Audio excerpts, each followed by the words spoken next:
If you're a business owner, you don't need us to tell you running a business is tough. Don't let QuickBooks and spreadsheets slow you down anymore. Now is the time to upgrade to NetSuite by Oracle, the world's #1 cloud business system. NetSuite gives you the visibility and control over your financials, HR, inventory, e-commerce, and more. Join the over 21,000 companies using NetSuite right now. Schedule your free product tour right now at netsuite.com/C-suite. netsuite.com/C-suite.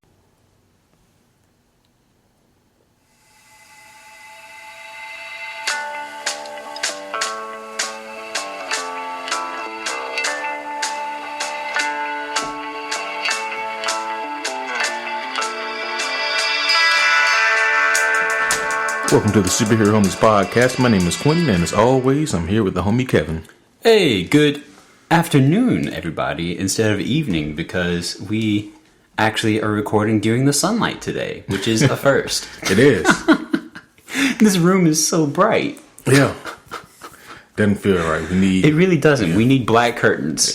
Paint it black. Rolling Stones black. Yeah, who needs vitamin D and all that nonsense? No one. That's in, like, everything. Right? Oh, yes. Sure. But yeah, what's going on, guys? Hope you guys have had a great week.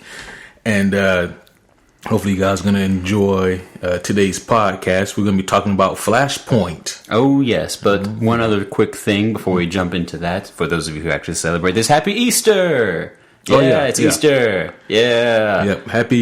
Happy Easter. Happy Resurrected Bunny Jesus Chicken Egg Day.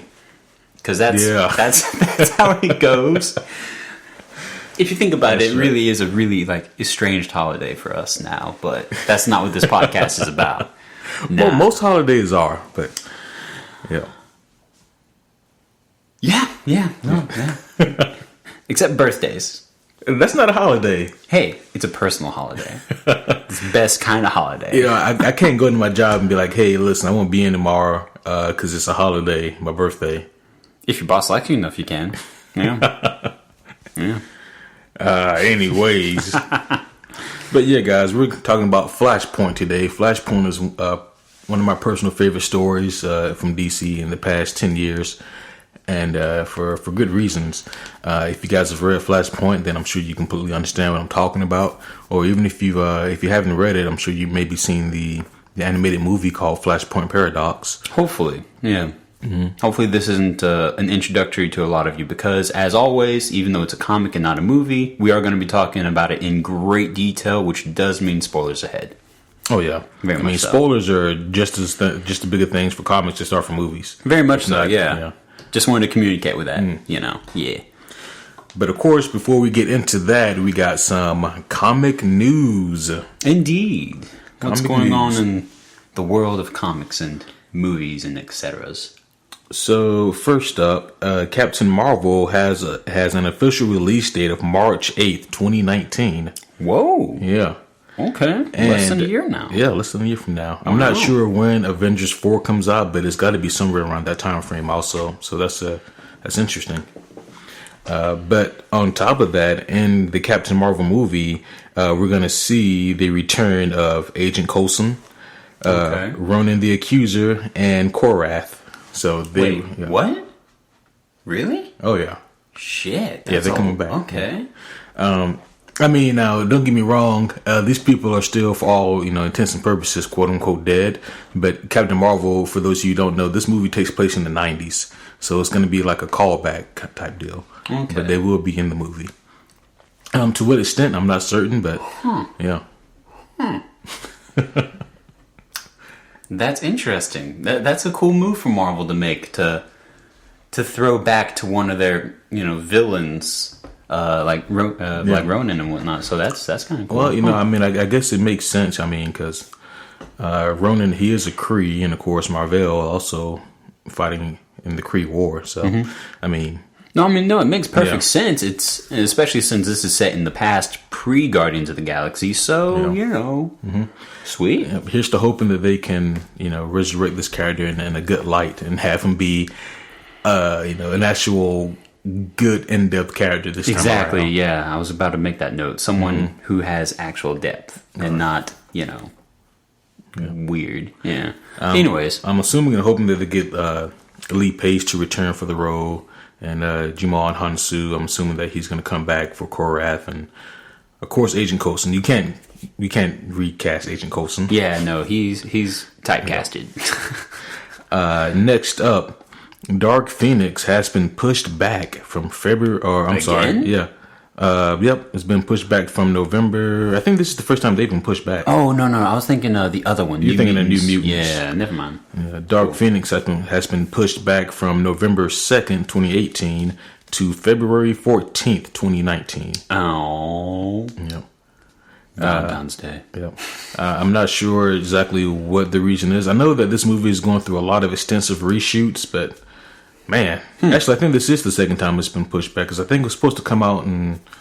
No, never mind. I don't know. No. Wait, it was originally a summer movie, but then it was pushed back to November, right? Yeah, maybe. Yeah, no, I think I remember saying that actually on an episode. It's possible. I was about to say we'd have to have a throwback ourselves. Yep. Yeah, but doesn't deserve the. On top of that, New Mutants has been pushed back again. At this point, guys, I'm just assuming that we're never going to see the New Mutants I know, movie. right? It's never going to happen. Yeah. New Mutants has been pushed back from this time from February 22nd, 2019 to August 2nd, 2019.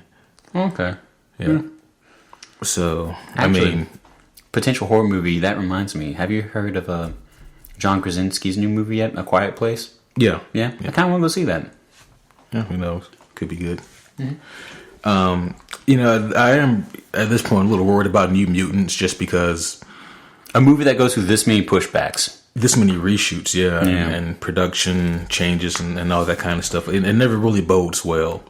There's been very few movies that I can think of that have, done so successfully. Right. So, yeah. Here's hoping that New Mutants and Dark Phoenix aren't terrible.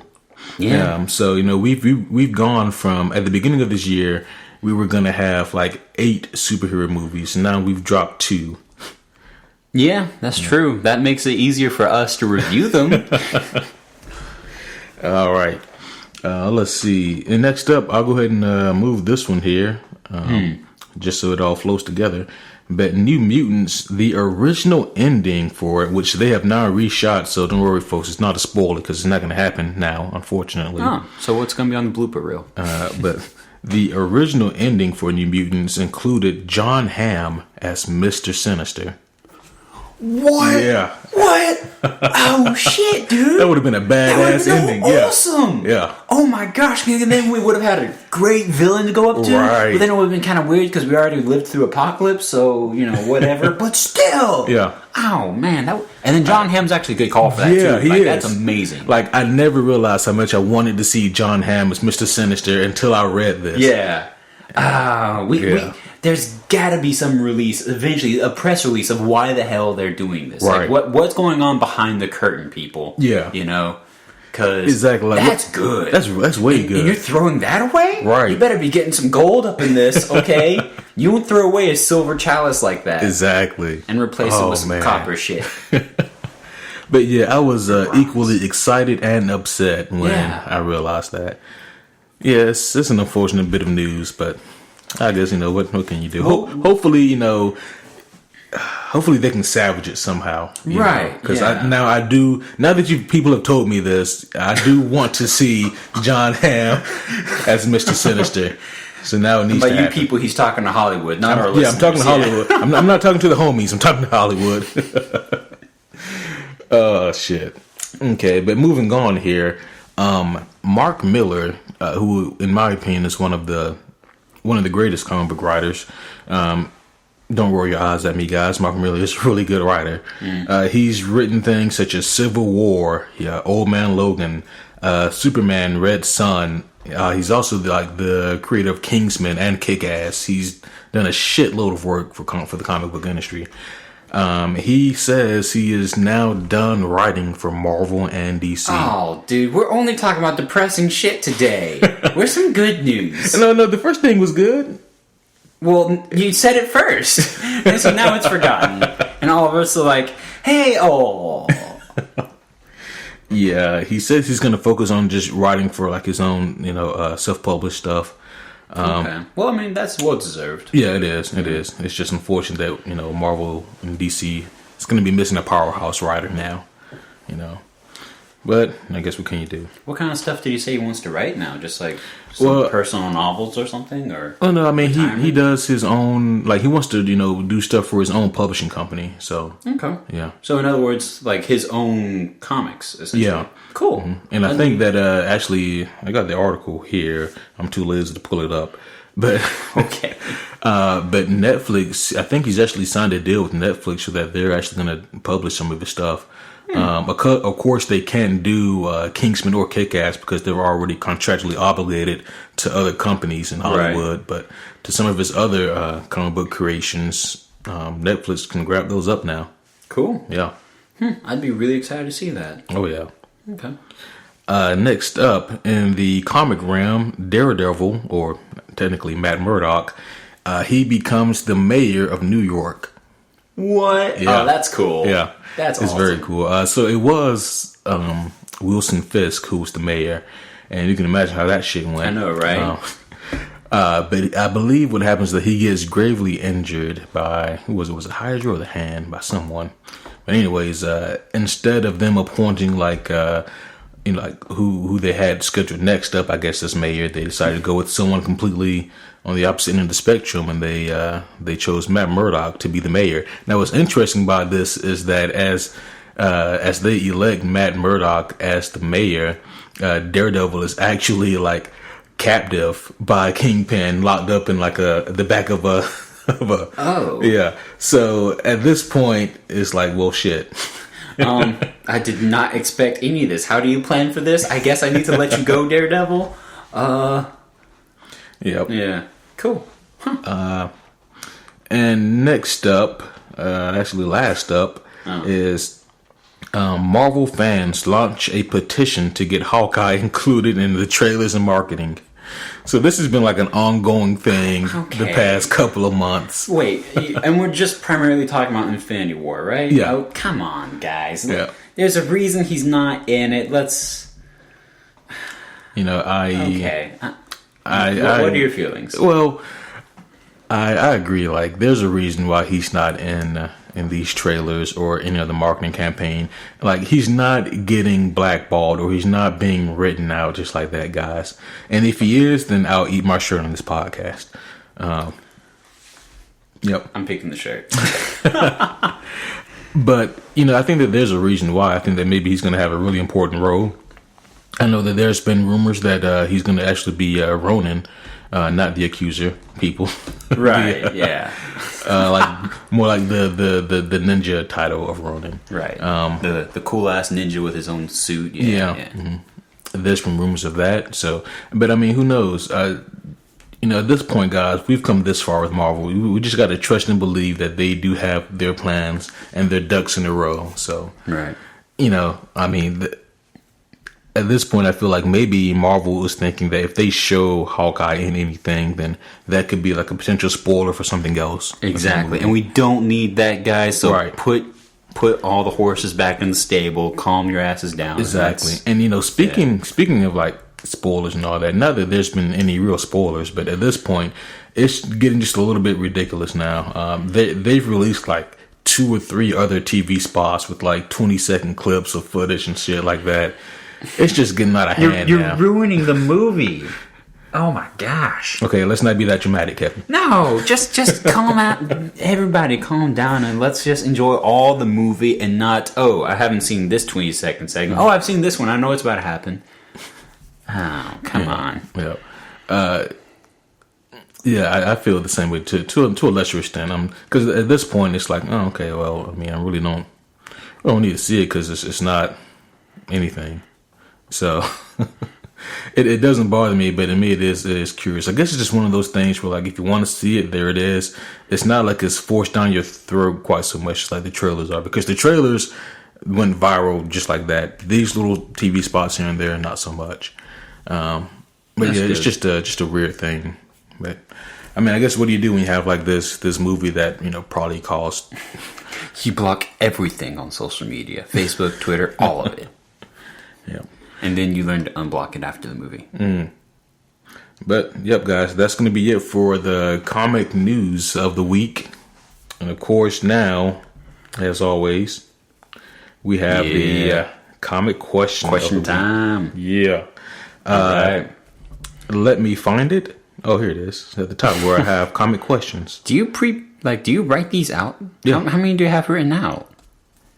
I mean, pretty much almost all the ones that we've done so far have them written. Okay. I thought you had like a bunch like prepared, like you have the next 8 or so weeks written down already. Just like I know this question, I know that question. No. Okay. Usually, like after I'm done prepping for the podcast, then I begin my preparation for the questions. Okay. Yeah.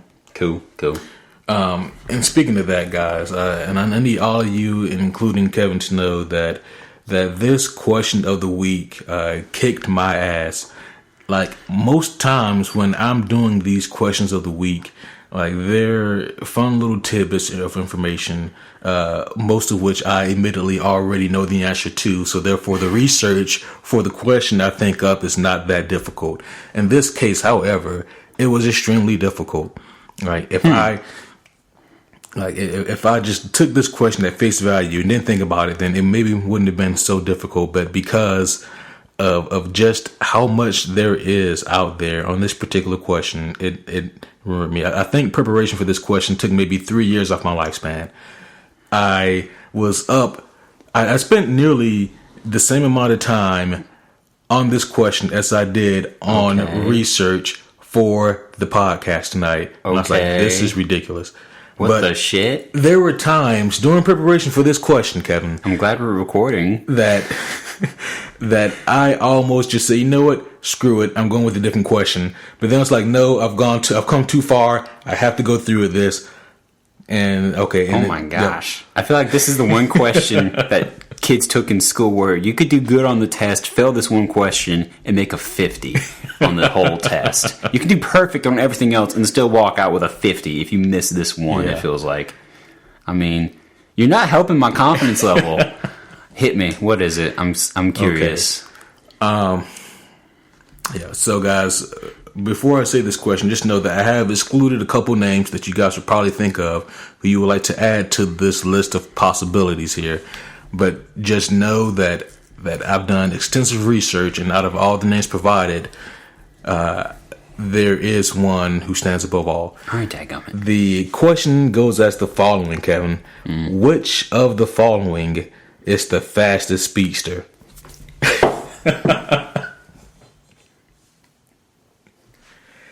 Your options are A. Barry Allen, B. Wally West, C. Reverse Flash, D.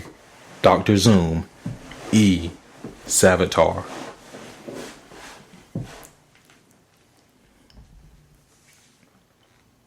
This is a load of shit. Okay, because this question is... Because you spent so much time researching this question, I'm going to talk it with you. No, I'm not going to talk at you like I always do, because I'm always like eliminating options and you're just like nodding your head or whatever, like smirking evilly over there. No, we're going to talk this shit out. Okay, so it can't be Barry. That makes sense to me, right? Don't you dare make me talk at you, you son of a bitch. Damn it. Okay, calming down.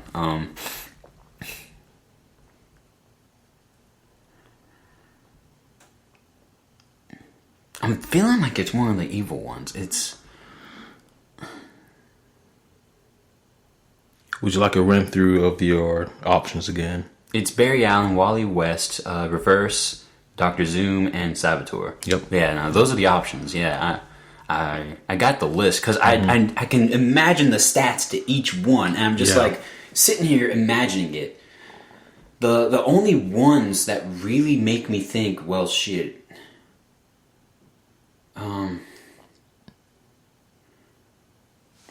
Reverse, Wally. I'm kind of debating those two right now.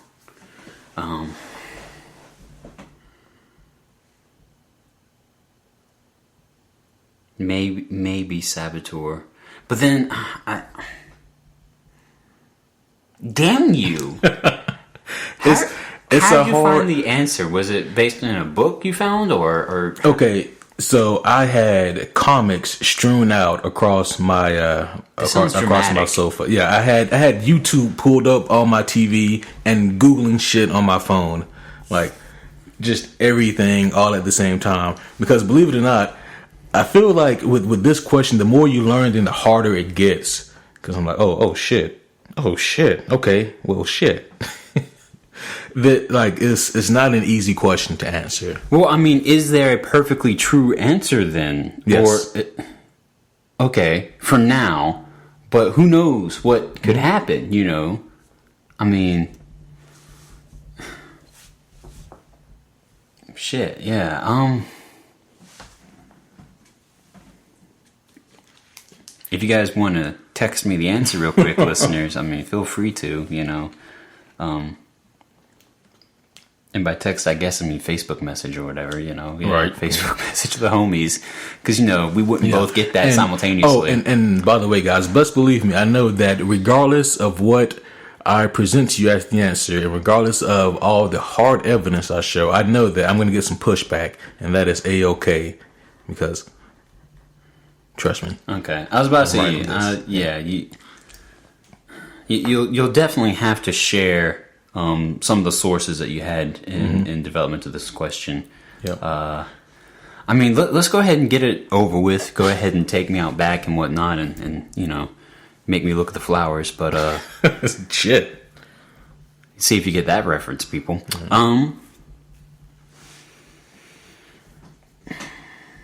Okay, my options right now I'm feeling the most are Wally, Reverse, and Zoom. Let's go the hell with it. Reverse Flash. Done.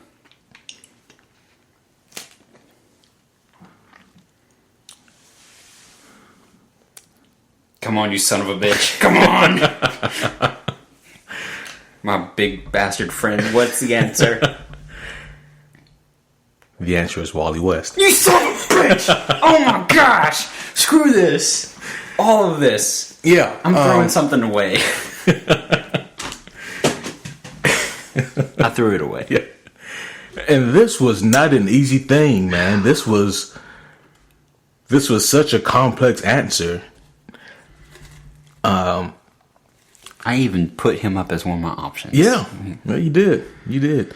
Now with Zoom, a lot of people think that Zoom would be faster, but technically with Zoom, he doesn't really run fast. He teleports essentially. I was about to say he's the one that kind of moves and alters things around him more so, right? Kind of, yeah. So technically, Wally is faster than him. On a regular, consistent basis, Wally would smoke Barry. Okay, right. I knew that much. That Barry was, Barry's really fast. Barry is the creator of the Speed Force. Wally can utilize the Speed Force the best.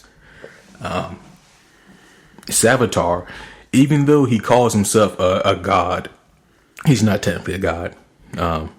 So even though Savitar is really fast, even Barry at one point was able to become faster than Savitar. And of course, so was Wally.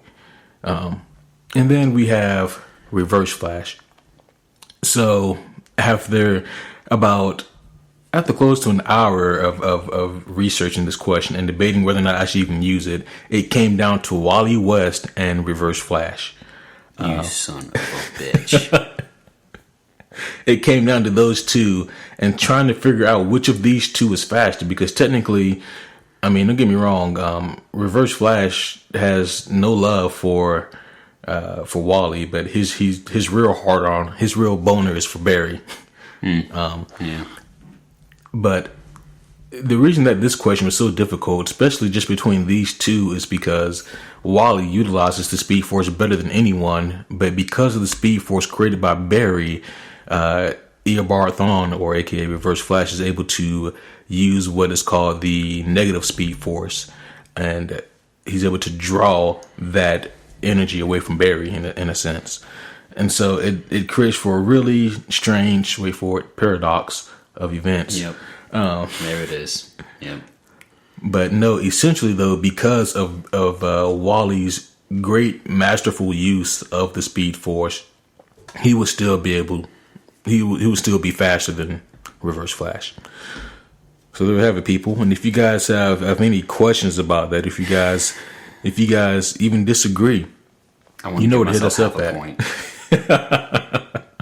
I don't know if I deserve it, but I want it. I was close. And now I'm sure you guys realize that I left out guys like the Black Racer, and I also left out Godspeed.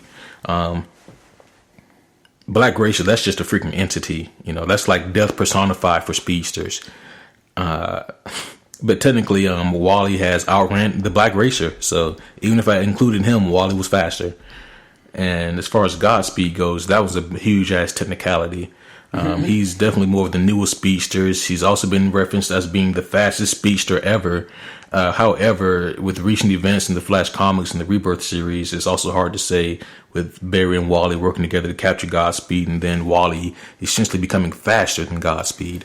So even still, it'd still probably be Wally. But yeah, guys. So let's just get into the comic. Let's get into it. We always have to do this at the beginning, putting me all in this. Hey, listen, this was a tough one, and you were close. You were dangerously close. I'm gonna burn this place down. We'll see who's the fastest to get out of the building. Okay. All right, guys. I'm joking. Let's go. So today we are covering the Flashpoint, which is written by Jeff Johns. And Kevin's holding it up right now. Right there. Yep. So now, Kevin, I know you watched the movie some time ago. Yeah. Because I had to show it to you. I made you watch it. Indeed. It's about, you didn't make me. It was just a fun movie. Like, hell yeah.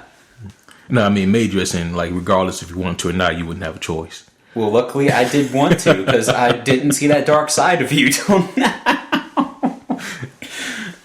And you also just recently read the graphic novel. Yes. What did you think of it? Okay, the movie did not go into the depth that the comic did. Not as much, because, for instance, in the comic, I recognize certain characters that existed in their paradoxical timeline rather than, right, the movie, which was cool. I liked the movie because it was a great movie. They were able to get really the overarching emotion of the comic into the animation. They did so super well. The comic itself, guys, for those who don't know, is not only action-packed, but it is... how do I best say this? It is equally heartwarming, touching, emotional, and heart-wrenching as it is action-packed and filled with some cool story narratives and just unique, what if giant moments revealed to you, It's a great comic that definitely... It fits the whole quote-unquote what if category, but it expands and becomes a whole nother genre on its own doing that, And the movie itself, in compared to the comic book, it might not have gone into the same detail, but it did get into the same emotion there. Yeah. Watching the emotion was far easier for a number of people to interpret, I'm sure, than it would be for a lot of people to read it. Right. That's based on whole different factors. But the comic, just finishing reading it, man, it brought all that back. Yeah. Hard, especially the dadgum ending, man. God, the very ending. You're just like, oh shit. They did some stuff that all of us only fantasize about, right? Or those who relate fantasize about, But let's break it down. Let's start. Go ahead and get into it. Yeah. So first of all, guys, like just like Kevin said, this right here really is, to me, one of the more pivotal graphic novels or comic stories in DC. It's all because of, it's like Kevin said, there's the action pack, there's the giant scope of it all. There's the reality altering, timeline that's existing now. How it's not actually an alternate reality, but it's not a parallel universe, but it's his reality just altered. So the scope is even bigger now. And then the whole mystery of how it all happened and how he comes about finding out what happened and what he has to do to fix it. And then like there's also the emotional scope of it as well, like Kevin said. But then to top it all off, there's also the fact that this is just a great organic lead-in to the New 52 series. So on all fronts, I thought this was just a really fun and intriguing story. Because, you know, Marvel and DC both do this thing where like maybe every, you know, it depends, every 6 or 7 or 8 years or so, they kind of do like a soft reboot on their series. And, Yo. And I mean, it's good and bad. You know, it's good because it's easy for new readers to access these books and to jump right in. And it's also frustrating because, you know, you build up years of continuity and then some of it's kind of taken away. Right. It kind of depends, I think, on the type of audience you are, you know. Agreed. For instance, if you're one of the New Age comic readers, which congrats, welcome to the club, guys and girls. You know, people that are inspired to get more into this because of the movies, because of all the attention it's getting on social media, you know, then it's like, oh, well, hey, here's a conveniently timed soft reboot for you to really understand and get into the heart of it all. Right. Whereas if you're an avid comic fan who's been at it for years, like a few of us out there, hey guys, what's good? Your chair in the club is in the back. Then, you know, it's like, well, where's some new shit? Yeah. And then we get great gems like, you know, the Court of Owls or this, right. Or, you know, other, yeah, there's just too much. But yeah, either way, I'm dragging on. No, yeah, you good. But yeah, so I look at things like Marvel Fresh Start, like that's their newest version of the Marvel universe now, the 616 universe. They just rebooted. And now, just recently, to lead into their new universe, they did the Secret War saga. And it's not to be confused with the Secret Wars that came out like back in like the 80s, I think. Right. Even though that was also a great read, but this is kind of like another version of the Secret Wars that they're doing. Is it going to be another 8-issue spread, or what's up? Oh, no, it's already said and done. It was, oh, wow, okay. Yeah. Because Marvel Fresh Start has already begun. Okay.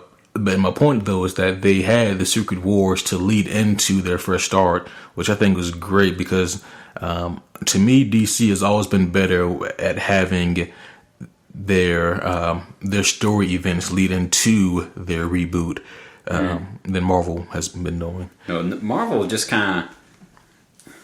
It's like they get out of the car and get into a whole new car, whereas DC just kind of breaks and then, oh, here we go. Yeah. Yeah. But no, so getting into this though, Barry wakes up and, you know, he's at his office, but then he quickly realizes that he doesn't have his powers because he's looking at the news and is realizing that something just didn't right. Yep.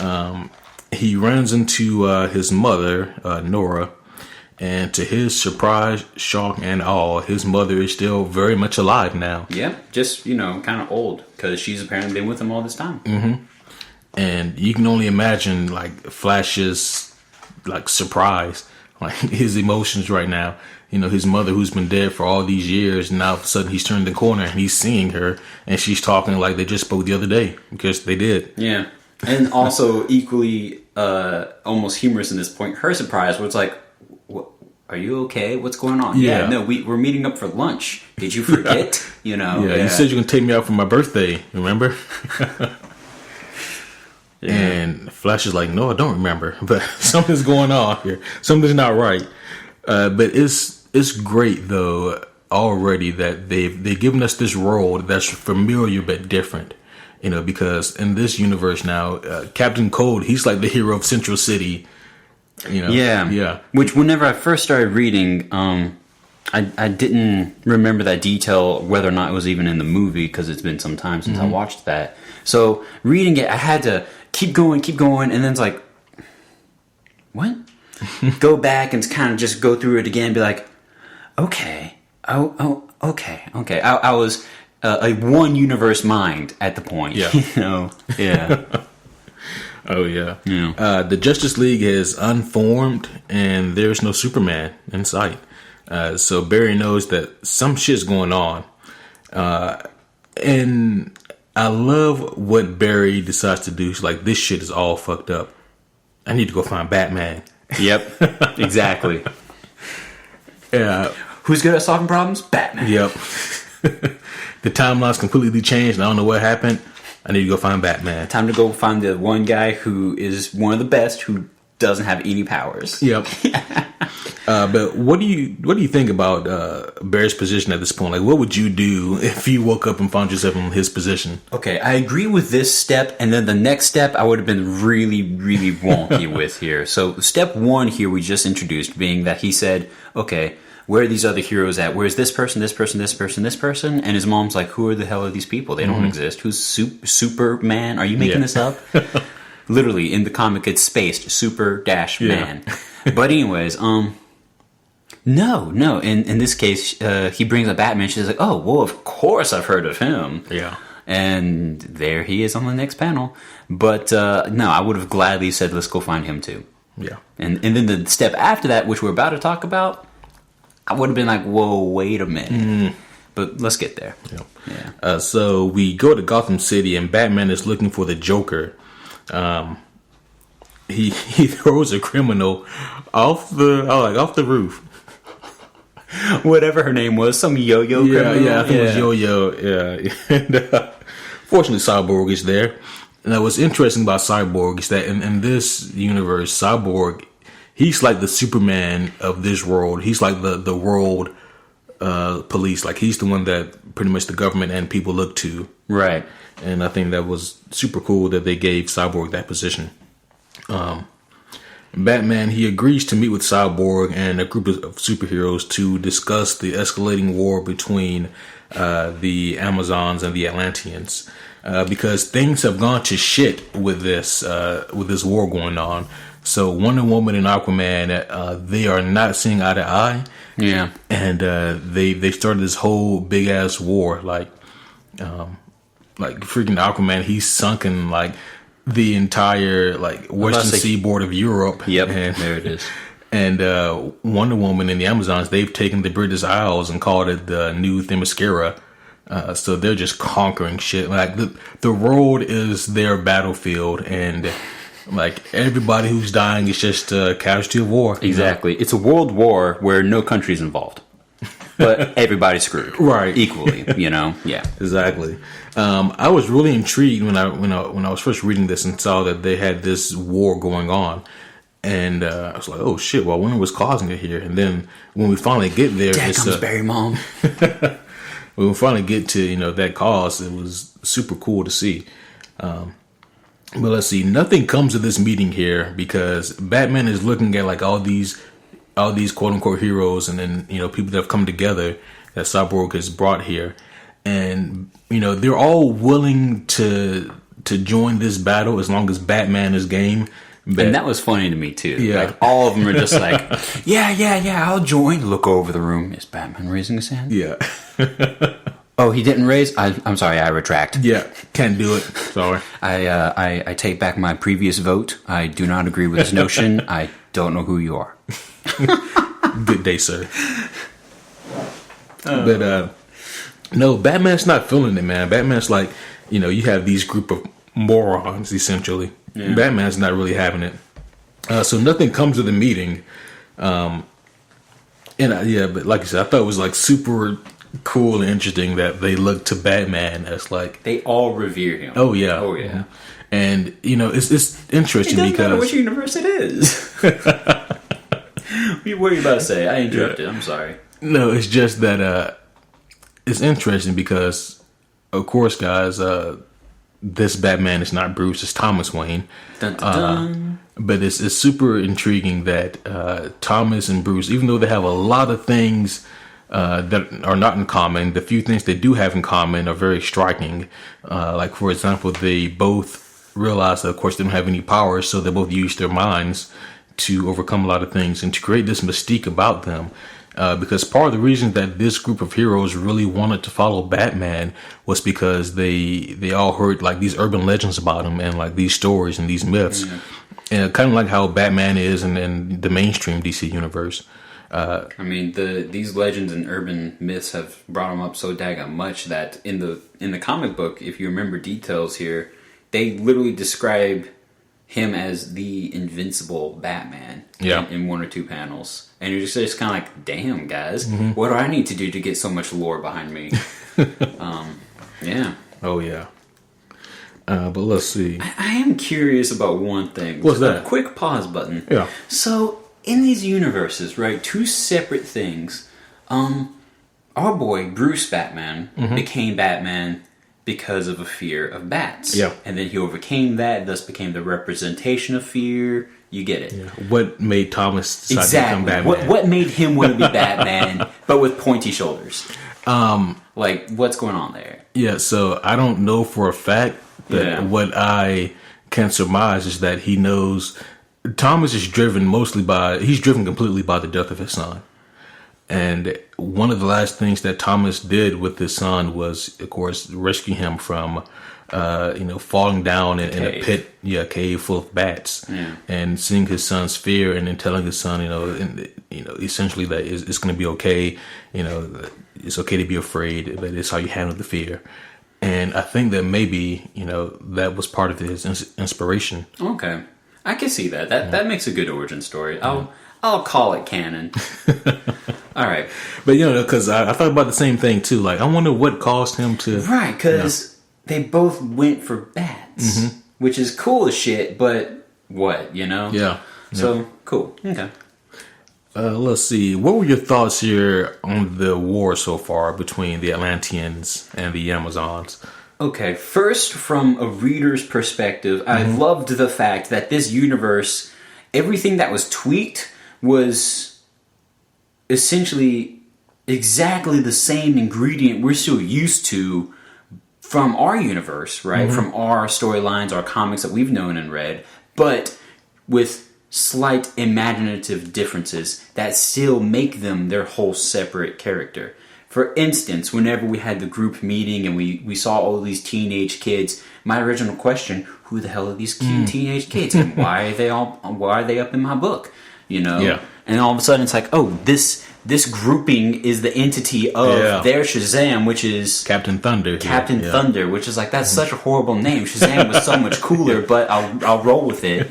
And then, of course, our girl Diana is still freaking kick-ass, but just angry kick-ass. Whereas, the same thing for Aquaman, and you're just like, oh, this is fascinating. All these, like, it's literally, the whole book was... I imagine the panel where they sat down and said, let's create this story and let's fill it with detail. What detail is that going to be? Every bit of detail was literally a what if twisting an original detail. Like, oh, what if Aquaman was more militant than in, the original storyline? Or what if they did this against the Amazonians and, we get this background. Oh, cool. What if we called Shazam something lamer, things like that. But... at this point, I was already pulled in, and it was easy to read through the first half of the book in one sitting. Right. Yeah. So next up, Barry, he drives to Gotham, or to the outskirts of Gotham City, to Wayne Manor, and he enters the Batcave, like he belongs to, like, man, the one where Bruce let this place go to shit, huh? Which is interesting, because why did Thomas let this place go to shit? Thomas didn't have anything else, man. Thomas feels like he lost his life. Alfred, did he? No. I don't remember seeing Alfred. Oh my gosh. Yeah. Barry, you killed Alfred. But yeah, and Barry is immediately attacked by Batman. And Barry's like, Bruce, it's me. Like, calm down. Stop kicking my ass. Like, verbatim. Yeah, exactly.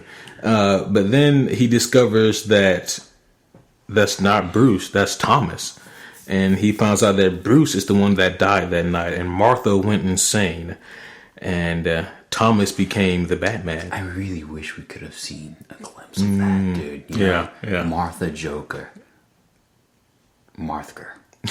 That's horrible. That's horrible. Name. That's worse than Captain Thunder. Not Thunder Captain. Thunder Captain. I would have taken that even. Thunder. I'm Thunder Captain. But then that would have been a little, whatever. You get the point, though. I wish we saw a little bit, even a little bit of that. Not a lot. That would have been oversaturation, too much in this great story as it was, you know. But I agree. Yeah. And I think that it was brilliant of Jeff Johns to, just to have it almost as an Easter egg, but never really revealing. Right. You know, I thought it was pretty clever. Because one thing about this entire story is that, or one common complaint that I hear is that, but you know, this thing is so short, it should have been longer and more fleshed out. I disagree. Yeah. I think that what they gave us was was more than enough to whet our appetites and to sink our teeth into it, but too much becomes too much. Exactly. You know? Like at a certain point, you need to say, okay, this show is great. It doesn't need another season, you know? Yeah. Yeah. And I think it's just best we realize that this whole thing was something that needed to be fixed. Spending too much time here, I think, ultimately takes away and slows down the story, because this entire story is very fast paced in a good way. But yeah, so he discovers that Bruce died and Martha went insane. Thomas is now Batman. And Barry's memories begin to painfully realign with this timeline. So in other words, And like, of course, it had to be painful. Yeah. Like, it couldn't have been, oh crap, I forgot something. No, it had to be, oh gosh. you know, I guess it makes sense.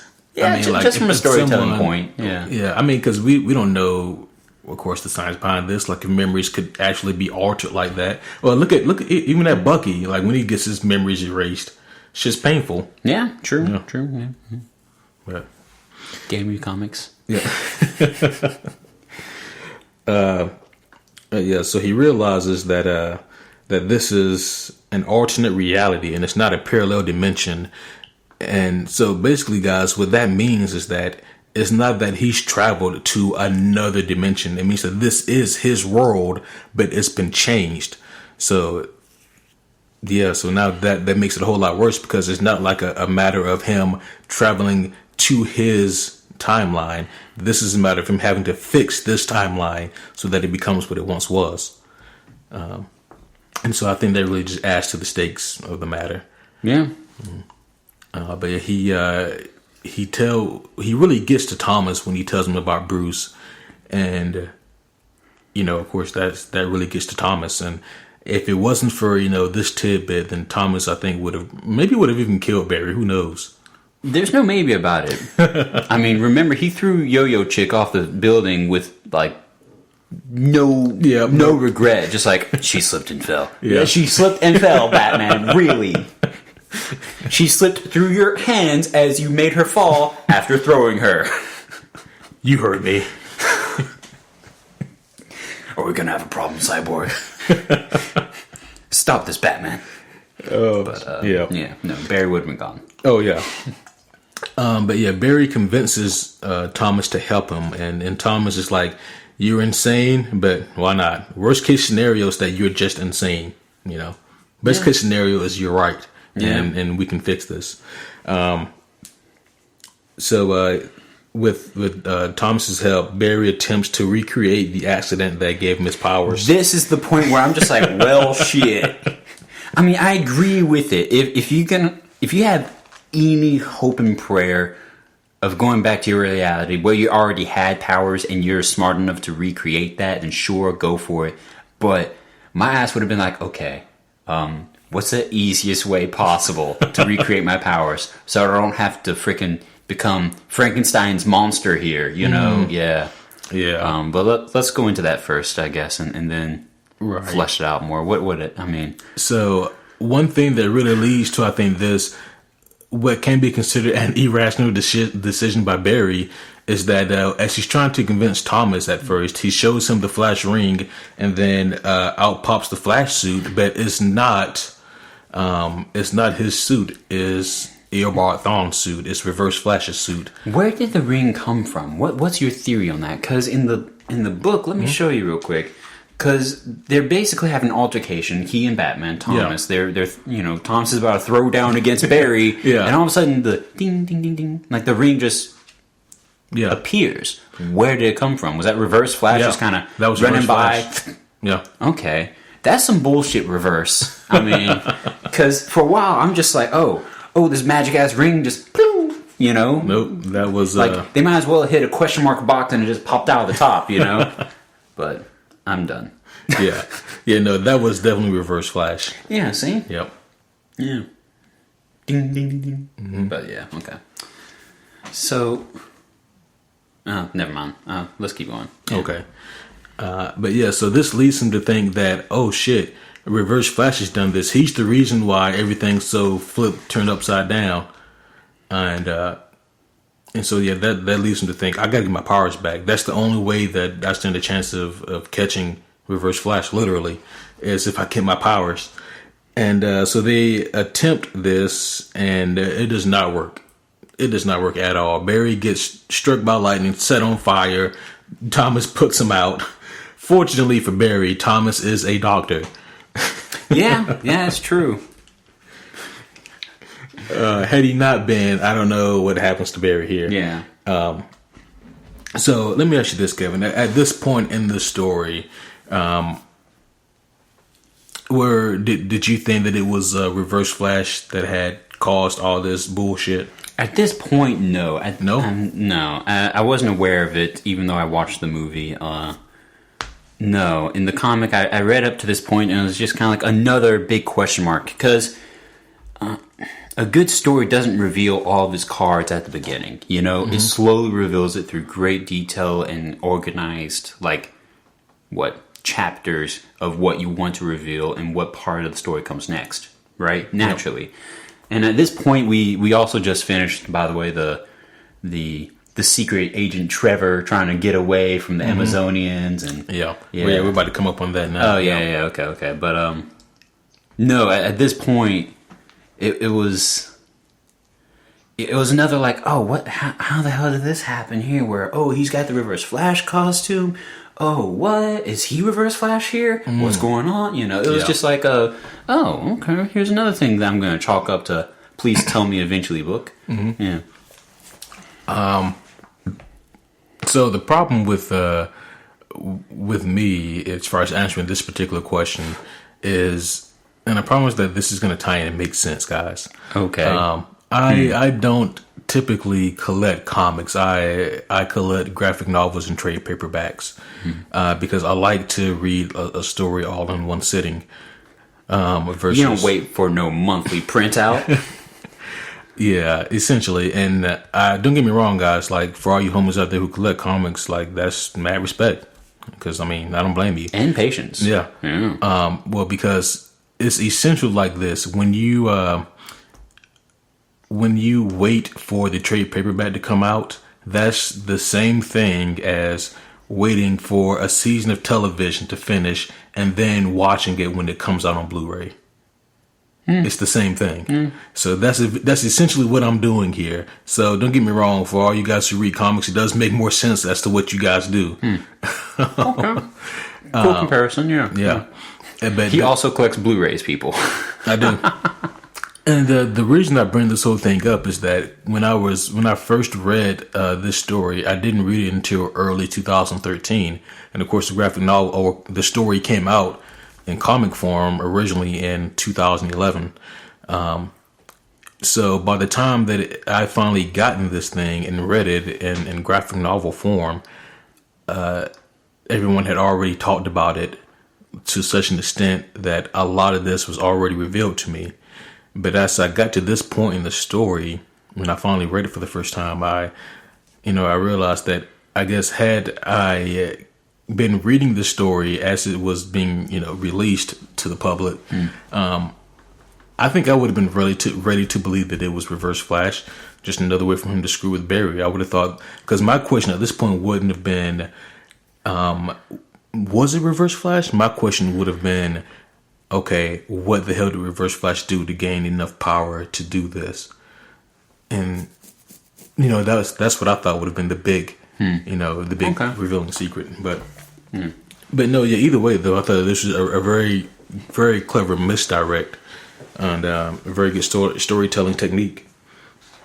But yeah, moving on here, we're in London now, and Steve Trevor, he's like a special agent for the U.S. government, and he's supposed to rendezvous with Lois Lane, but he gets attacked by Wonder Woman and the Amazons.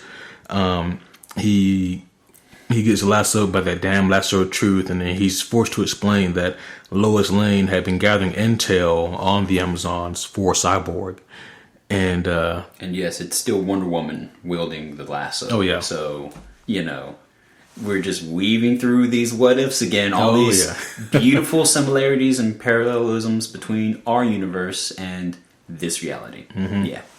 Again. Yep.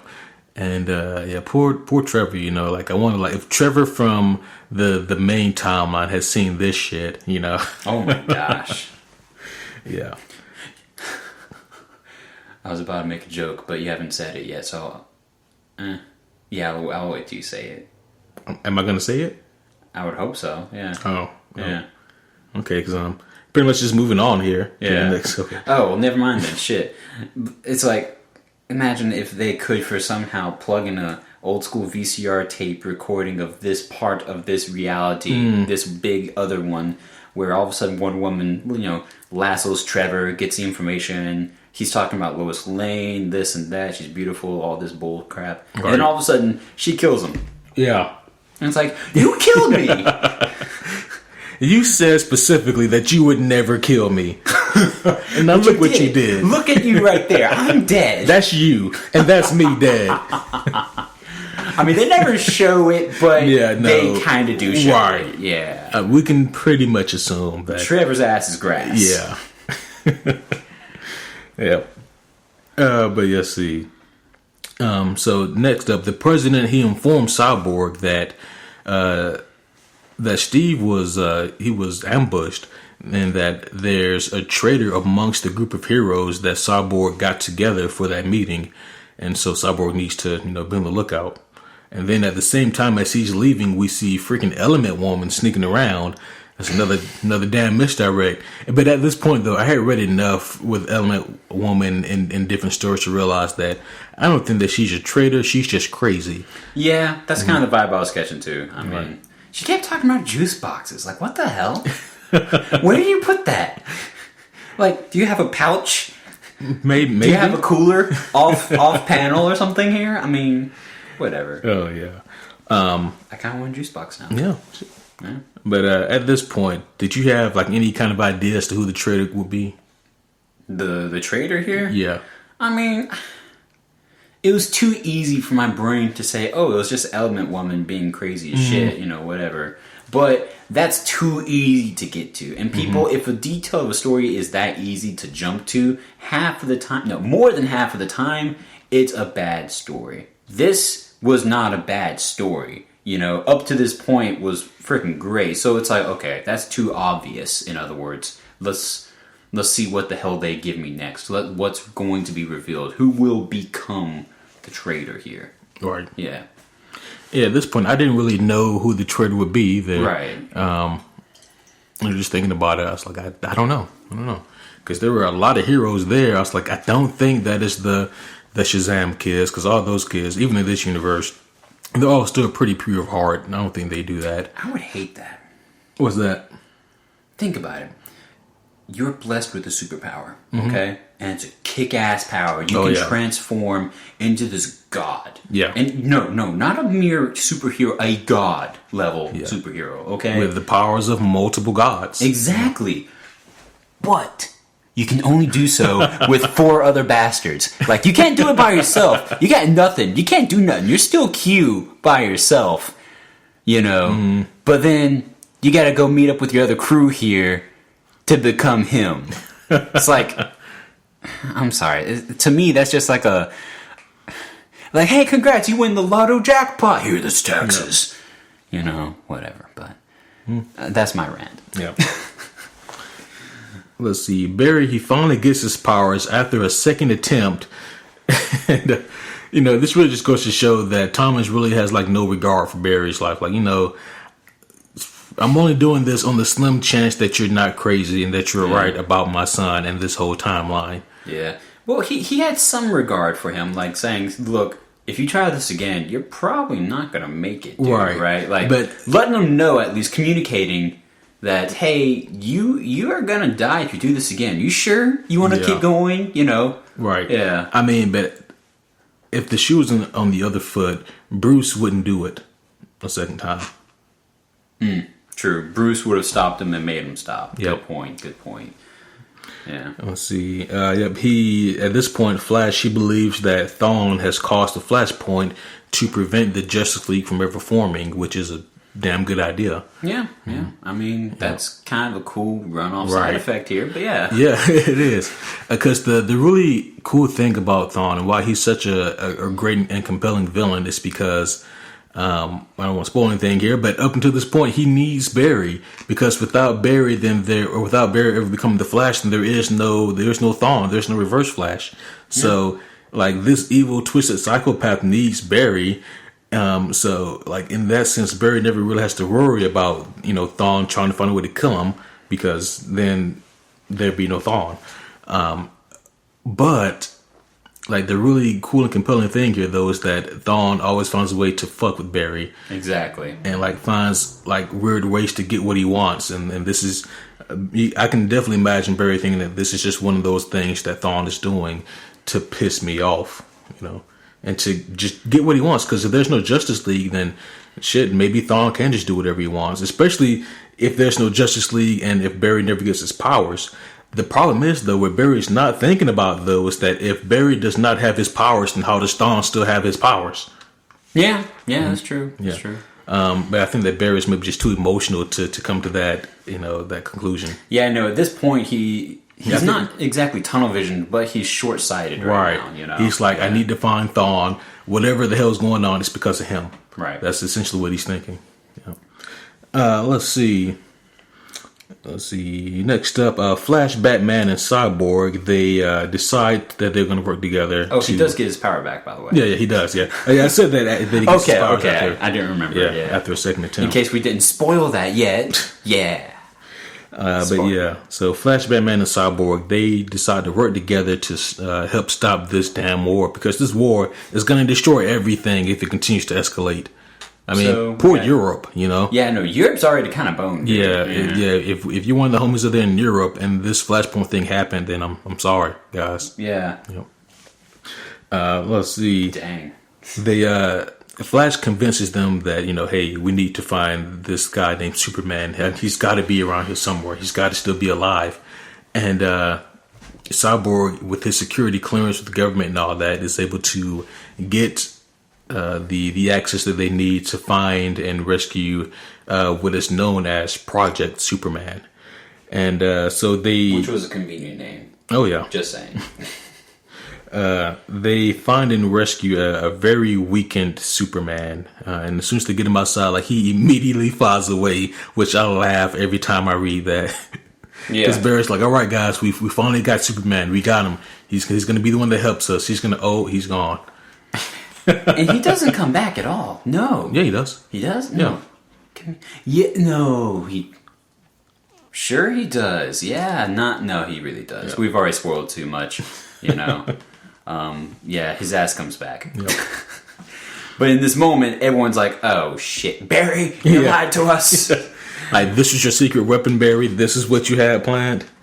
There it is right there. Yeah. Yep. Yeah. Like, Superman looks like a twig. Yeah. Very, very malnourished. They kept him under, like, these red sun rays to keep him weakened, because how else do you contain Superman? Especially if there's no kryptonite. Oh, and then there was the panel where, because there were 3 super subjects apparently that they had, and one of them was a dog skeleton, and they called it Super Project 3 or whatever. Right. It's like, oh, they killed Super Dog. Yep, Crypto the Super Dog did not make it. You bastards. But yeah, there's just tons of Easter eggs in this story, though. But I mean, it makes sense, though. Superman, he gets out, and then for the first time ever in his life, he sees the yellow sun, the source of his power. So, of course, he goes there. It just makes sense. Well, let's see. Next, the team, they go, at this point, they're joined by Element Woman, because Element Woman actually helps them defeat, like, the guards that are trying to take down the good guy team. And so, big ups to Element Woman here for coming through the crazy MVP. So at this point, the team of 4, which is Element Woman, Cyborg, Batman, and Flash, they go to Billy Batson's home, Billy Batson and Company, the Shazam kids, and they ask for help with Barry's memories. that they can, hopefully, they can use the powers of Shazam or Captain Thunder in this case to stop Barry's memories from realigning with this timeline. And they give Barry a nice little jolt, and it works. Yeah, kind of temporarily. There you go. Somehow, because they mentioned that he had done something similar in a previous time. So, and so at this point now, Flash and Batman, they have a pretty heated discussion about what to do, because Batman essentially wants no part of this war. Because from Batman's point of view, he's like, it doesn't matter. This timeline, it shouldn't exist anyway. Like his entire faith now is in the story of Barry Allen. It is, yeah. Like, F these people, what do you got? Right. Yeah. Like none of this matters. I need you to do what you promised. I need you to stop this timeline from ever happening, to do whatever you have to do with this Reverse Flash guy, and to set things back the way that they were.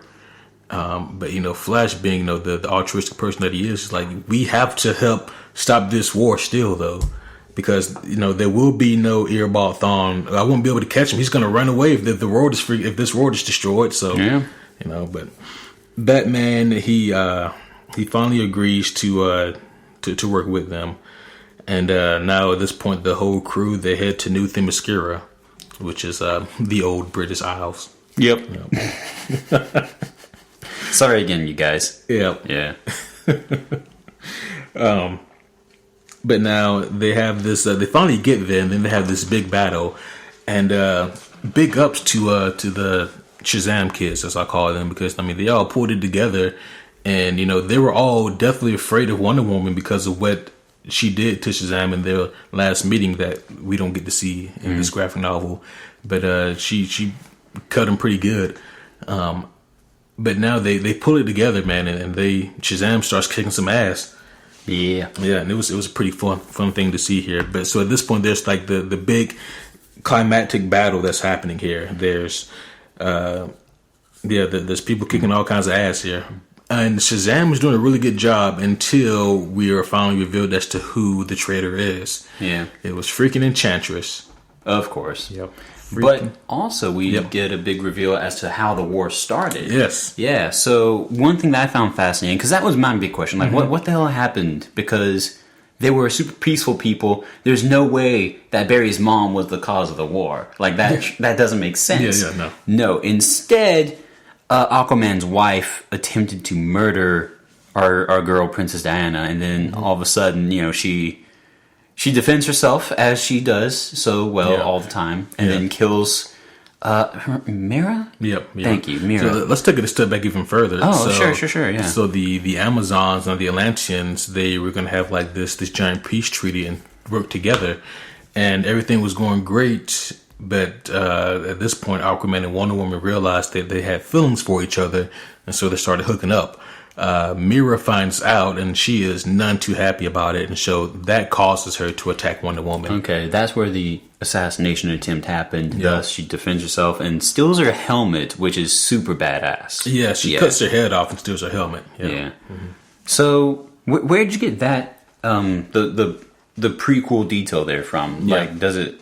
I don't remember it saying in here that they were meeting up for the peace treaty, and then it does say about the whole he actually loved her once upon a time thing. Yeah, no, there's other spin-off comics that support some of these other minor details. I have not read those. Because you pulled that out on me, I'm just like, oh shit. I feel underprepared. What? Yeah. Cool. Yeah. Did not know that. And then they also actually incorporate that in the Flashpoint Paradox movie. Also cool. Shit. We gotta watch that again. Oh yeah. Which at this point now it's gonna be like, and then this happens, and then this happens, and then those kids don't exist, so that don't happen.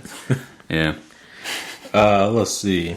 But yeah, once Enchantress reveals herself to be the traitor, this is where things kind of take a turn for the worse for our good guys here, because she immediately dispels the magic of Shazam, causing them all to separate and become kids. Yeah, super dick move. Super dick. Yeah. And then what happens next is also a dickish move, because Billy Batson is killed.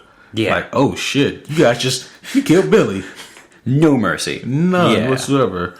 And like, well, shit. And then, like, I guess what made that so gripping for me is that their whole arc was them arguing amongst each other because they had tried to fight Wonder Woman before, and Shazam got hurt pretty bad in that fight. Yeah. And their whole thing was, we're just kids, we should sit this thing out.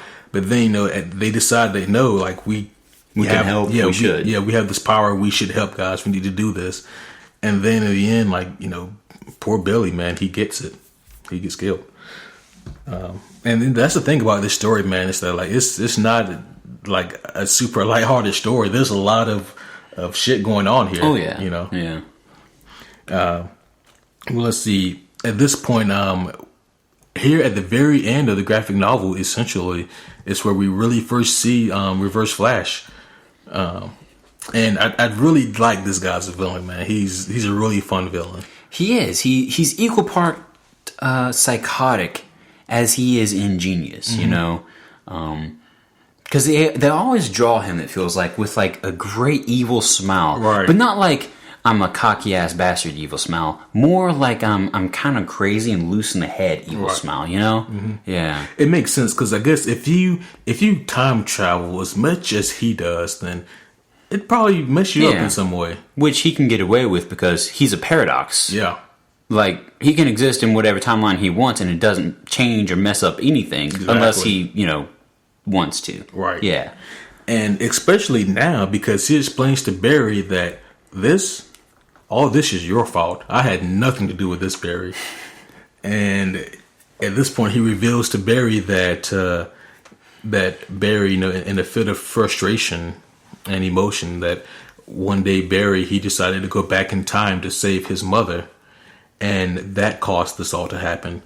And so, at this point, Thawne is like, he's essentially like, I kind of have to thank you for this, Barry, because now I'm no longer tethered to you. I exist outside of you now. I don't need Barry Allen anymore. And that made this like a big oh shit moment. Exactly. Like Barry, you done gone and fucked up. You made your big baddie a bigger baddie. Yeah. And then, Thawne is like, he's like, I'm a paradox now. I no longer need you to exist. So Thawne, he's taunting Barry and beating the shit out of him because Barry hasn't had time to reincorporate the Speed Force to, gain all his power back. So Thawne is just kind of having his way with him, and he's taunting him, telling him all the things that he might do, that he could do. He says, maybe I'll go back in time and, I'll adopt you. I'll be the one that raises you. Like, just all kinds of shit. But as he is taunting Barry and / beating Barry, good old Batman comes through. He picks up one of those Amazon swords and stabs him right through the back. And an amazing scene. Yeah. So. There it is. No. The fight's pretty long, which is why it's awesomely action. There it is, right there. Big old bastard sword. Yep. Yeah. Yep. Stabs him right through the freaking back. Yeah. And that was an awesome Barry moment. needed. Yeah. At this point, yeah. Mm-hmm. Yeah. Because Barry, he got like impaled through the leg. So even if he did have his full speed back, Yeah, it looks like he broke both of his knees. I remember reading that. Yeah. He's just like, goosh. Oh, let me run to the other side. Yeah. Goosh. How to piss off a speedster. Right. Oh, man. But this was just a great scene, though. It was a great scene because of all the action in it, because it was the big climactic battle. And it was great because we got the climactic story point as well, being revealed to us as to what actually happened, that Barry is the cause of the Flashpoint. And, also seeing Thawne get it in the end. It was that in-game dramatic action where it's like, I'm doing this because I'm evil as shit, but guess what? This is the big reveal, and you're the one who actually screwed all this up. You're the villain today. Yep. Yeah. It was a very nice and fitting thing to see. As he villainously, beat the shit out of him. Yeah. Beat the shit out of him. But next up, Superman actually comes back to aid the heroes, and he's just like laser beaming all the shit. Just having his way with this battlefield, because you also got to think at this point, no one really knows who Batman is. Oh, I mean, Superman. Superman. Yeah, no one really knows who Superman is. You're like, who the hell is this scrawny guy fucking our worlds up I know, now? right? Who brought this kid up in here? Yeah. Yeah. Yep. But it's at this point, though, during the war that Aquaman, he causes giant, enormous seismic waves. He summons those things, and then they're big enough to destroy the entire Earth at this point.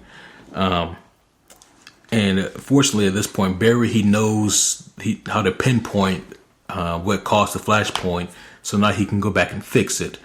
But Thomas, he thanks Barry for helping him believe again, and for all the things he's done for him, for giving him the opportunity to, in some way, possibly give one last message to his son. So he gives Barry a letter addressed to Bruce. But before Barry goes back in time to stop this whole thing from ever happening, he goes back to his mother, and it's a pretty touching thing here. This is another touching moment here in the story, because Barry realizes what he has to do. Yeah. But he goes back to his mom for one last goodbye.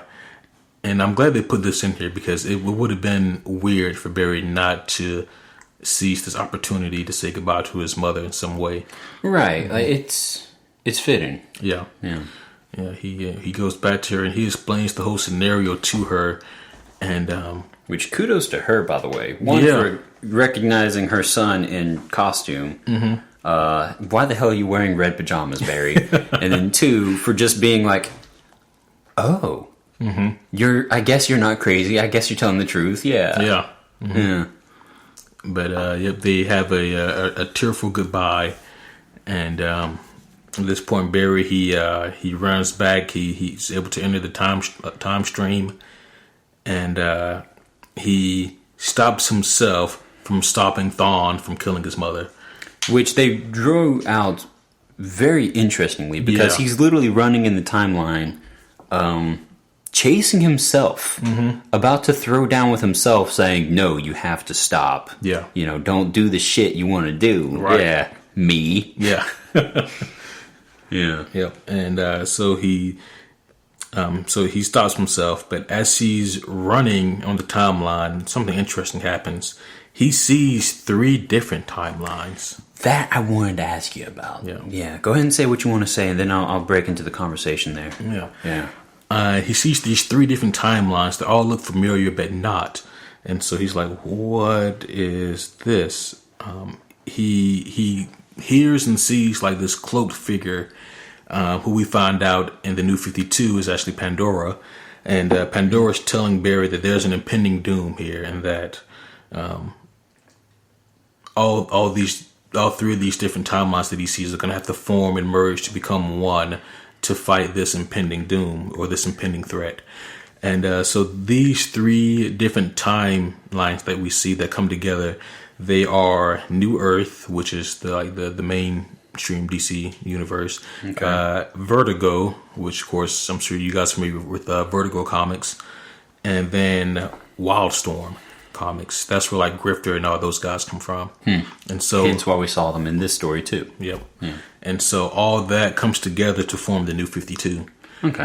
What Pandora didn't even know to tell Barry, though, and we actually don't even find out here in this comic, but they actually lost 10 years of time in history by doing so.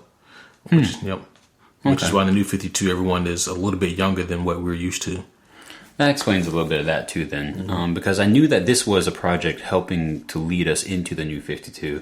I was going to ask you your, I'll go ahead and say what I wanted to say, your theory on what the third universe was that he saw, the third timeline he saw, because we knew in the story of the ones that we spoke about, being the original, the new one thanks to Flashpoint, but we never saw the third Thronclair. We never saw the third option. But you already talked about it. So it's not a theory. It's a, that's interesting.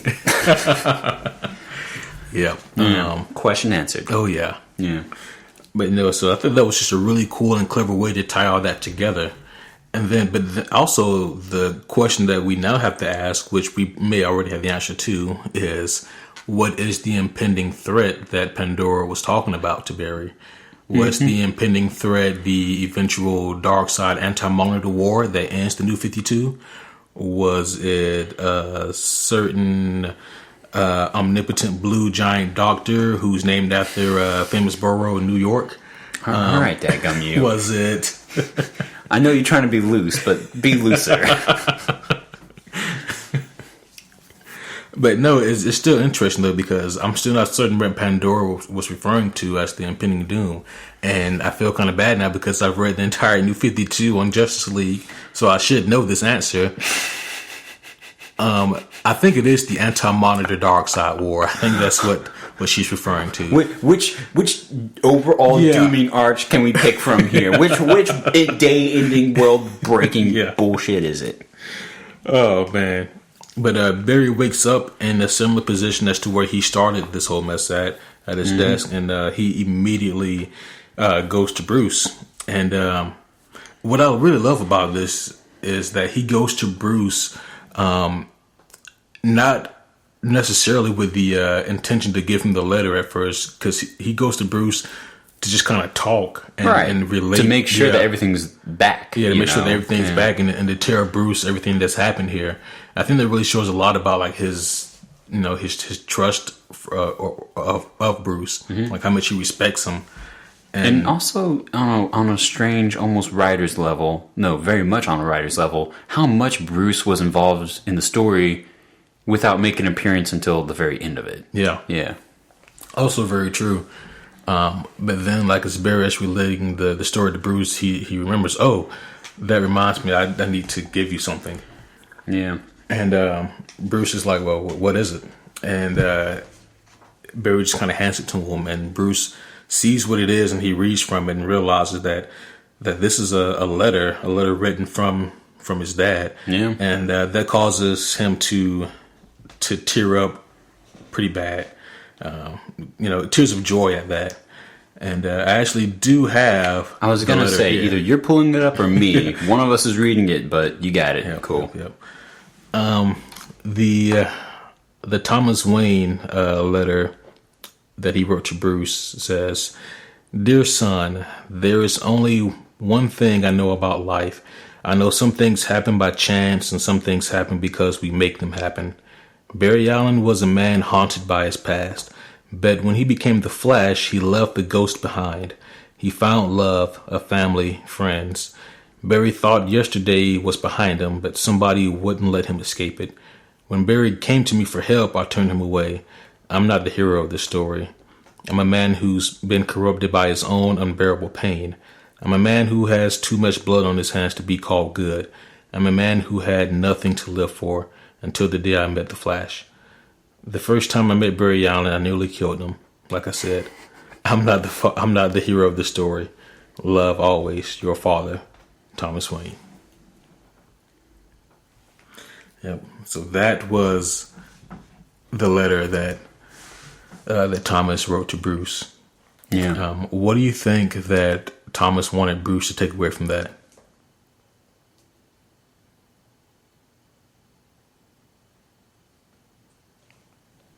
There's a couple things you can pull from it. Mm-hmm.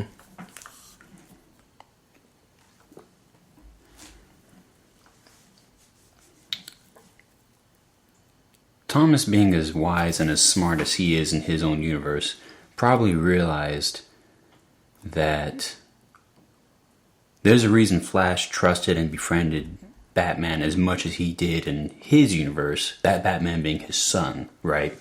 Knowing his son full and well is also wise and smart and genius level capable of being able to, dissect, translate, and understand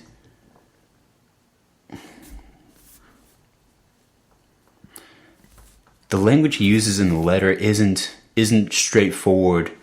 I love you, I did bad shit, this happened, that happened, Flash is weird, I beat him all. Anything like that. It's very much confessional. It's very much, look, I'm not a hero in my universe. I'm not a good entity, you know. But you can derive from that the level of grief, of trauma, of love that Thomas had for his son. The level of destruction he suffered through because something so valuable, something so something he depended on so much was torn away from him. That something, of course, being his son Bruce and his, his wife, in a sense, his wife's sanity even, Yeah. But overall here in this moment, it is his son that he's approaching and talking to about this. Like, look, I lost you and I went to a dark place and I became that dark place and it changed me and I've done some bad shit. My existence here isn't necessarily a good change to the world, but that message overall for Batman, I'm sure it can be inspiring as hell because he's seeing and noticing, wow, he went to such an effed up place because of me. He loved me that much that when I was torn from him, he went from being a doctor helping people to, I'm going to throw you off the damn skyscraper, Yeah. I mean, and then at that point, it is still inspiring to him to say, okay, I am doing the right thing here. I am,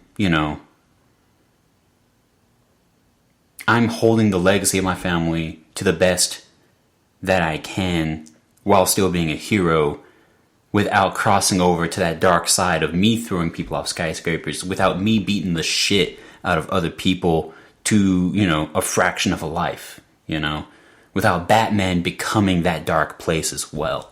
That's what I derive from the letter personally. That's kind of what I'm translating it to be.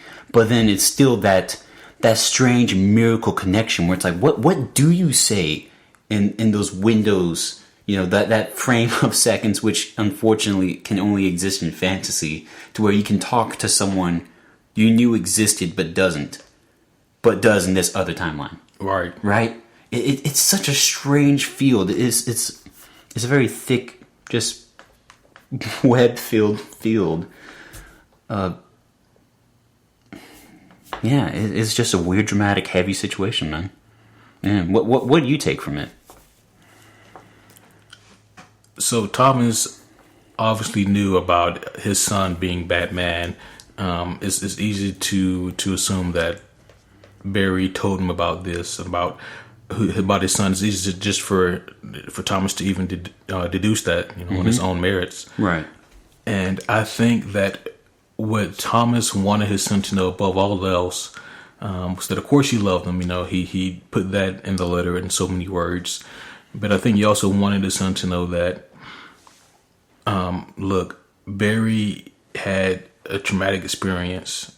Barry moved on. Barry found love. He found a family and friends. And Barry is the hero of the story that I'm telling you. And I think that he wants Bruce to be the hero of his own story. I think he wants Bruce to know that, hey, like, these things that you're doing, you don't have to do it. Because I think that Thomas, like you said, also knows that Bruce does the things he does because he's overwhelmed by the grief that he has seeing his parents die, just as Thomas became Batman over the grief and loss of his family, of his wife and son. And so I think that he wants Bruce to know that you don't have to do these things that you're doing, that you can find happiness and that you can be the hero of your own story. And that's ultimately what I took from it.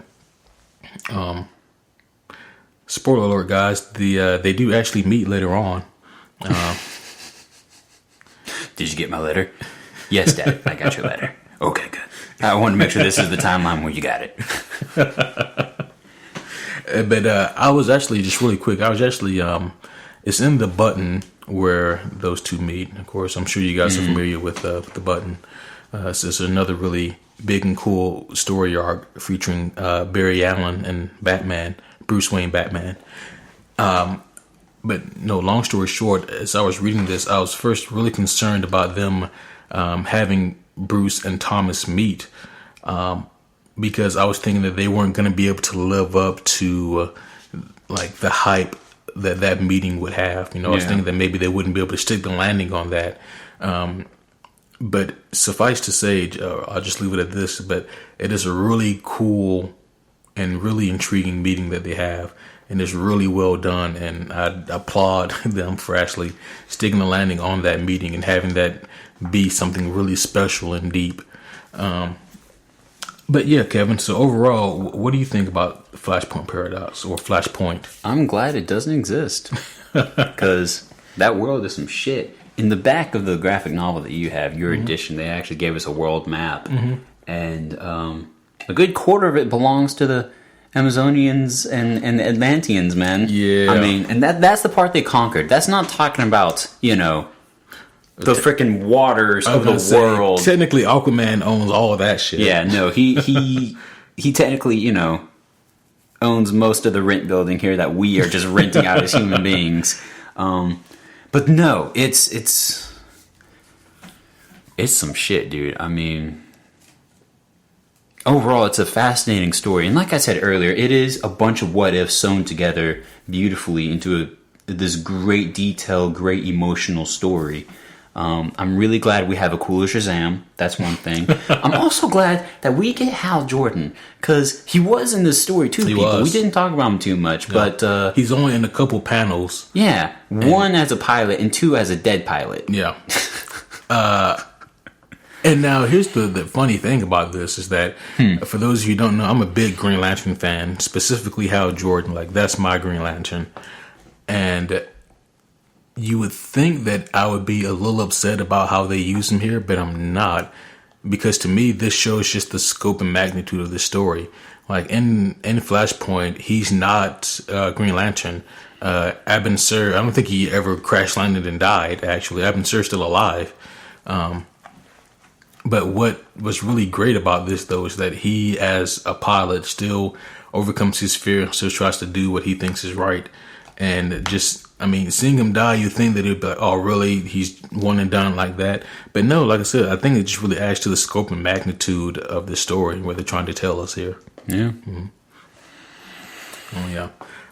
But yeah, as a whole, man, like I really enjoyed Flashpoint. It's still one of my favorite stories, and it's still a great lead into the New 52. It's full of as much emotion as it is action, and it continues to push the story forward also.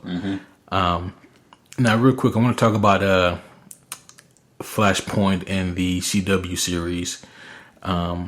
I don't have much experience with that one, so please introduce that for me. Yeah. So I think they did this. What was it? At the very beginning of season 3? I don't think so. Oh, okay. Yeah, pretty sure. Okay. Yeah. But was Batman involved? Because I don't. Yeah, because I think I watched some of season 3. Haven't I? No, I don't think you finished season 2. No, you're right. Because we used to watch the show together, people, and then we just kind of like got distracted by another cool show, and then another after that, and then you know how the Q falls behind. Oh yeah, not the Q as in not my friend, the Q as in QUEUE.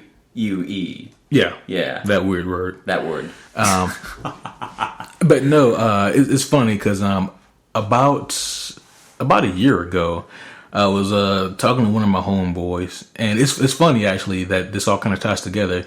But I was talking to one of my friends about starting a podcast. I said I want to start a podcast, and here's what I wanted to be about: nothing but superhero shit and comic book related shit. Right. And then my friend's like, "Oh, really? That's interesting. That'd be pretty cool." I was like, "I know it would be." Duh. That's why I want to do it. But. No, somehow we got on the topic of the Flash, and that's what we were talking. I was like, yeah, I really didn't like how they did Flashpoint in the CW series.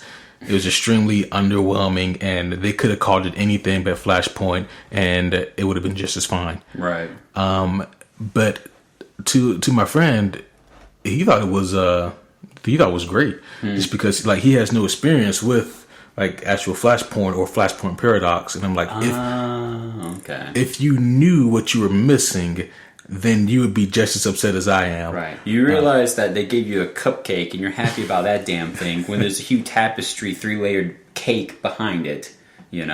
Basically, and it also just goes to show that ultimately, you don't have to read comics to appreciate comic book or superheroes. You can just completely go without and have a great and strong appreciation of these things. Just off of like movies alone or TV shows. Yeah, movies and TVs, yeah.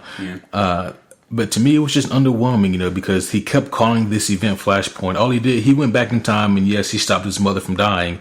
That's about where the similarities end. Yeah. Yep. Ooh-wee. Like there's no, of course, there's no world-ending events. There's none. It has nothing to do at all in any way, shape, or fashion with the Flashpoint. Yeah. It was just a couple of cool episodes that should not have been called Flashpoint. I think it was actually just 2 episodes, and then he was, back in his main timeline. Okay. And it was very underwhelming that they called it Flashpoint. Who's looking at you, CW, for screwing that up? Yeah, well, I think CW has a hard time with their 3rd season of anything. Like, Arrow season 1 and 2 are phenomenal. Season 3 was, all right. Like, season 3 should have been good. It had, Ra's al Ghul and, That's where that one got weird, too. Yeah. I've seen a few episodes of that one. And that's what I was saying. Season 3, they have a hard time with. Yeah.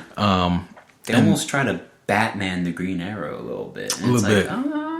Yeah. And then season 3 of Flash, they introduced the Flashpoint, as they call it. And then the entire Servitor arc is fucking stupid.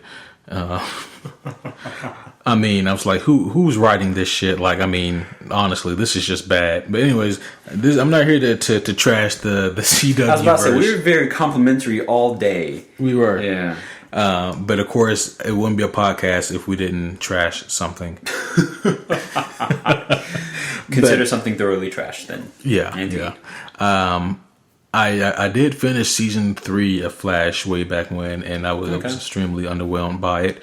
I hear that the new season is better. So, who knows? Wait, did you hear that from the same friend, though? No. Oh, okay. No. Cool. Okay. No offense to that friend, whomever they are. Yep. But guys, that's gonna be it for our Flashpoint podcast tonight or today. And you have any closing comments, Kevin, about Flashpoint? If you listened to the whole podcast as a faithful, fan and whatnot, and you still have yet no personal experience with this story, or if your only experience was through the animated movie or the CW, go ahead and do yourself a favor. Get this book, get the whole graphic novel, and treat yourself, because it is much more in depth. There's so much more on the line in the story, more so than the animation has time to show us, or that the CW bothered to show us. And it is well worth it, guys. Go ahead and treat yourself. Yeah. At the very least, if you're not really into reading comics, then at least watch Flashpoint Paradox. The animated movie, Yeah. No.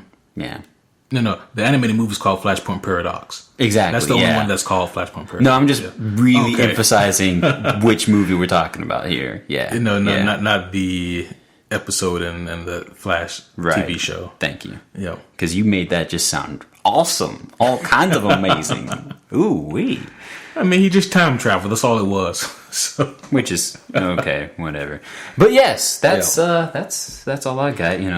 Besides that, and please continue telling your friends about us. We appreciate all the fans out there always. Want to give a shout out to one of our homies. His name is Reggie. He gave us a stellar review on our Facebook page. He really talked us up, and I promise, guys, we didn't pay him. He did this all on his own accord, and so to you, Reggie, we give you a superhero shout out, man. You are the real MVP. It's you and the other homies like you that really keep us afloat here and keep us motivated to keep pushing forward, man. We do appreciate it, and it's good to know that there's people out there that enjoy listening as much as we enjoy recording. Hell yeah! Yeah. Mm-hmm. Also, I guess today's kind of like an Easter treat, because this episode's gonna be loaded up before the end of the day. Hopefully, right? It is kind of ironic. Yeah. There was sometime in this podcast earlier where I said there's a lot of Easter eggs in this graphic novel. Oh my gosh. And I did not mean for that to be an actual Easter. Today is the only day that can be a pun. Oh, yeah. Happy Easter, people. But yeah, we do need to tell you guys that unfortunately there will not be a podcast this Wednesday. I know, guys. It's life. It's a sad affair. But we will be right back with it again next Sunday. and then the following Wednesday, and so forth and so on. So don't fret, guys. Like we're not falling off the bandwagon or anything like that. Nah, we'll be back. Yeah, we'll be back, guys. So just it'd be like our early days. When we first started, we only did podcast on Sundays. Oh yeah, that existed. Oh, I forgot about that. Yeah, that's some shit. And then I think it was in mid-December we started doing Sundays and Wednesdays. But yeah, guys. So that's gonna be it for today. Yep. As always, we appreciate all you guys for all your support and for listening in, and for all your cool ass reviews like the one that Reggie sent us. Always. Yep. And also our boy Vince gave us a review too some time ago. Shout out to you, Vince, and once again check out his podcast, Heroes on Mask. You can find that on iTunes and other sources as well. That's a really cool and intriguing podcast also, guys. But of course, as always, if you haven't already, then hit that subscribe button so every time we upload you can automatically hear our sexy voices. And as always, guys, if you have any kind of questions, comments, gift threats, food supplies, or reverse flashes, hit us up at superherohomies@gmail.com or the Facebook page Superhero Homies. And as always, guys, we're going to close up shop for today. I'm Quentin. I'm Kevin. See you next time.